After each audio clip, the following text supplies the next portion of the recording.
livro de Esther, e nós vamos ler o último capítulo, capítulo 10, em 3 versos. Depois disto, pôs o rei Assuero tributo sobre a terra e sobre as ilhas do mar, e todas as obras do seu poder e do seu valor, e a declaração da grandeza de Mardoqueu, a quem o rei engrandeceu, porventura não estão escritas no livro das crônicas dos reis da Média e da Pérsia?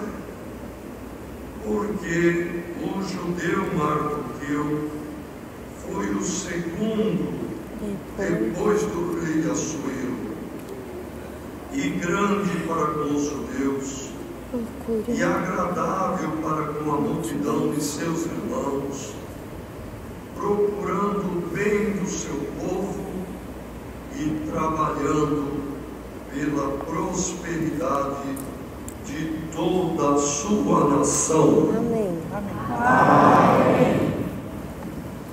Irmãos, aqui está a conclusão, o fecho de um livro maravilhoso do Velho Testamento, que conta a história do rei Assuero, que foi o rei Artaxerxes da Pérsia, do que aconteceu com a rainha, primeira a esposa dele, e depois que se buscou uma outra para ser rainha, e o povo de Deus da época, os judeus,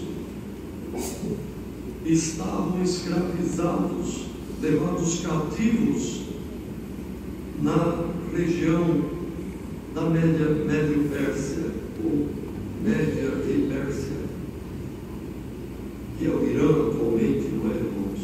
Também parte do Iraque, era muito grande, aliás, era toda aquela região do Oriente Médio, mas a sede, onde atualmente é o Irã, que é a antiga Pérsia.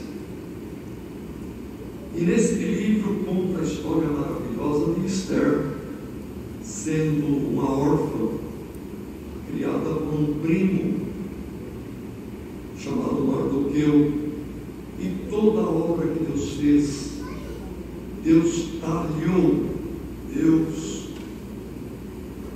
preparou Esther para ser rainha e preparou o povo judeu para um grande livramento, porque no DNA do povo judeu estava já previsto por Deus, que é o dono de tudo, de todo o mistério, de toda a ciência, é Deus, para vir Jesus Cristo e para a obra da salvação e para a instituição de um reino não da terra, um reino eterno que nunca terá fim.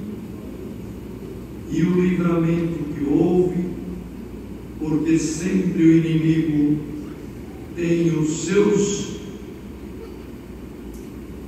mensageiros, seguidores e operários. E o Amã, aquele que fez a forca para Mardoqueu e acabou sendo enforcado nela, mas o outro grande mal que Amã fez, elogiando o rei Assuero e pedindo para ele assinar um decreto que no dia tal, do mês tal, era para o povo surpreender os judeus e provocar um genocídio, um assassinato em massa e matar todos os judeus que estavam cativos lá, irmãos, na Pérsia. Mas Deus, se usando de Mardoqueu e de Esther, o rei não pôde revogar o decreto, porque o próprio conjunto das leis deles tinha uma lei, que uma vez assinada pelo rei, nem o rei revogava. Imaginem, irmãos. Mas veio a luz de Deus e o rei disse: eu não revogo a lei que eles podem matar judeus, mas agora, sabendo que Esther é judia, que Mardoqueu é judeu, eu faço uma outra lei que fica só para vocês em sigilo. Ninguém vai saber quem não é judeu. Que o dia da matança, que o primeiro decreto ordena, é o dia tal, chamado dia do Purim, ou assim chamado, porque os judeus, sabendo, é mais ou menos, vamos, desculpa se eu me embaraço na comparação aqui, né? As parábolas são um pouco difíceis, porém, irmão, vamos imaginar que o dono de uma casa valente fica informado a hora que o ladrão vem na casa dele, a hora e a madrugada, qual dia que é, qual hora. Ele fica pronto, bem for, para pegar uma porta interna lá e dar uma batida, um susto e vai embora, ou outras medidas de acordo com a legalidade do lugar, o que pode ser feito. Em outras palavras, o ladrão vai ficar frustrado, porque o dono da casa sabia a hora que ele vinha.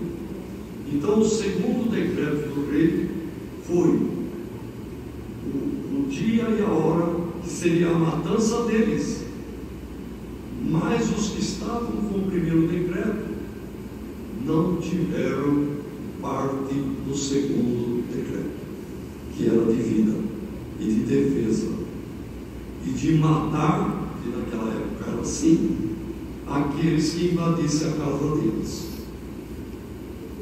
Nós também teve um primeiro decreto de Deus, irmão, que foi em Adão.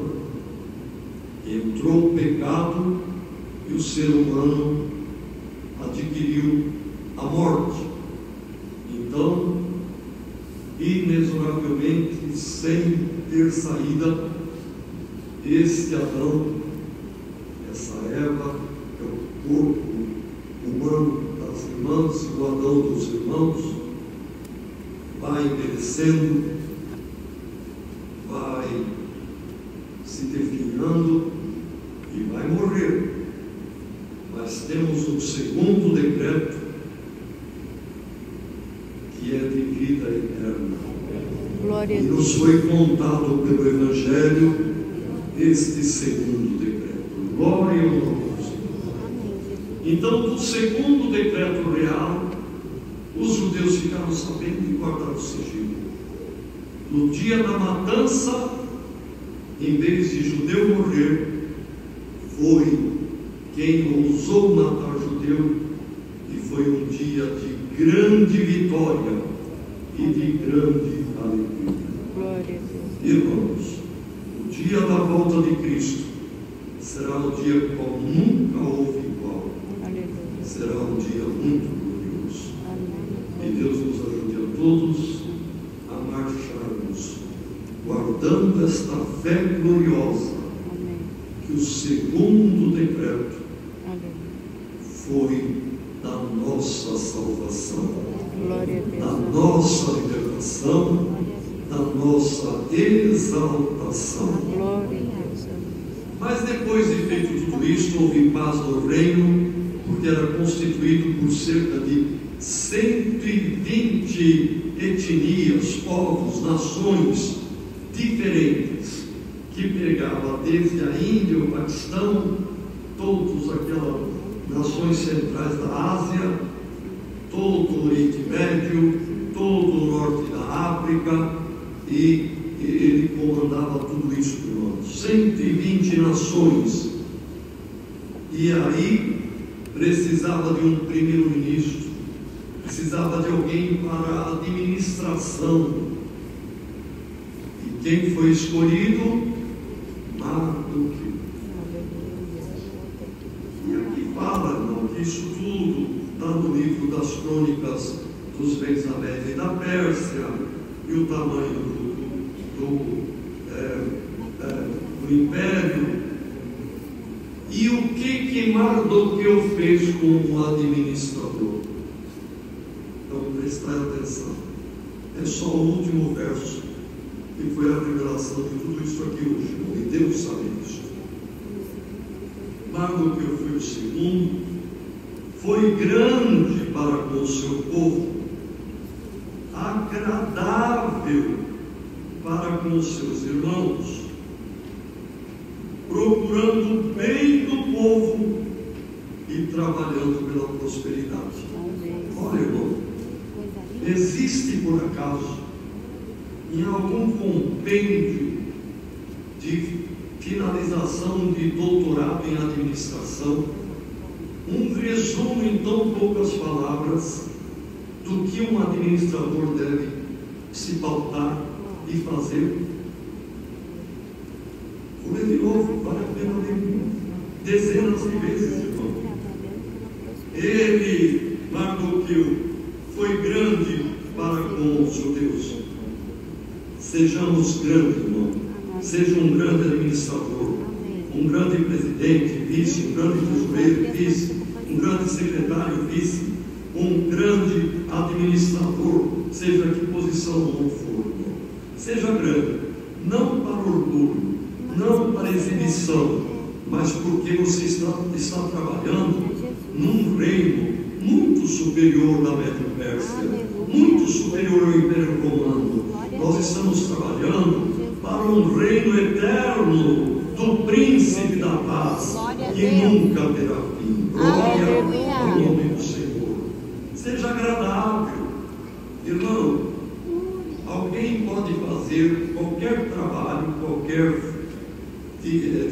desempenhar qualquer função de duas formas: ou xingando, cara feia, reclamando, chutando, ou agradável, sorrindo, não medindo distância, não maldizendo, bendizendo. O que é mais fácil, irmão? O que é melhor? O que Deus tem prazer? De ver o trabalhador da sua obra trabalhar com alegria, voluntariamente, agradável. E isso não é só para administrador a palavra. A irmã veio buscar a palavra de alguma causa na tua família. Irmã, seja uma grande mãe. Deus vai te dar força para administrar o problema da tua família. E como que a irmã vai administrar? Sendo uma grande mãe. Ah, mas o meu filho é isto, mais aquilo. Seja agradável, mostre amor. O que o amor não consegue, a repreensão menos ainda. O Senhor vai te dar o dom de administrar a causa na tua casa. Amém. Glória a Deus. E da mesma forma, irmão, algum problema familiar, algum problema no trabalho teu, na tua empresa, o Senhor te dá o dom que deu para Mardoqueu. Seja bom, seja grande, com Deus, não você pela tua força ou pela tua ideia, mas Deus te fará grande, Deus te fará agradável para com aquilo que você tem que fazer. Amém, Jesus. E também procurando o bem do povo. Irmão, procuremos o bem para nós mesmos, para a nossa família, para o semelhante e para a nossa irmandade em particular, irmão. Procuremos o bem. Ah, mas aquele lá merece uma boa crítica, merece ser repreendido. Não, irmão. Não, irmão. Procure orar por ele, procure o bem dele, e Deus vai trazer bem na tua vida e na tua família. Procurando o bem o seu povo e trabalhando para a prosperidade geral de toda a nação. Trabalhe, irmão. Teu trabalho não é em vão, Senhor. Aleluia. Trabalhe, irmão. Visite, ora. Ah, mas não tenho ministério, não tenho responsabilidade. A palavra está te dando responsabilidade de trabalhar pelo bem da obra, ou trabalhar para ter para si e colaborar na coleta, trabalhar pela evangelização, trabalhar para o bem deste reino eterno. Amém, Jesus. Que o dom que estava em Mardoqueu caia sobre cada um de nós neste culto de assembleia nesta noite. É a palavra. Deus seja louvado.